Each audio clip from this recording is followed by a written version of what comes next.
If you're expecting money through MoneyGram, the process is straightforward, but varies by delivery method: cash pickup, bank deposit, or mobile wallet.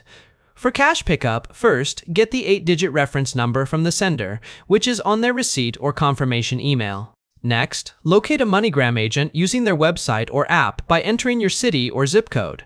Visit the location with a valid government-issued ID, like a passport or driver's license, ensuring your name matches the transfer record exactly.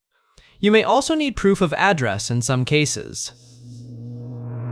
Fill out a receive form, provide the reference number, and answer the agent's questions to collect your cash, often available within minutes, depending on agent hours and regulations. For bank deposits or mobile wallet transfers, no action is typically needed.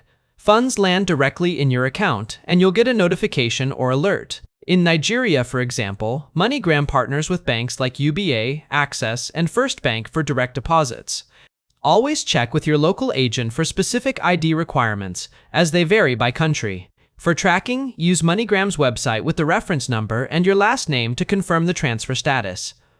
Stay cautious of scams. Never share details with unverified sources. How will you receive your funds?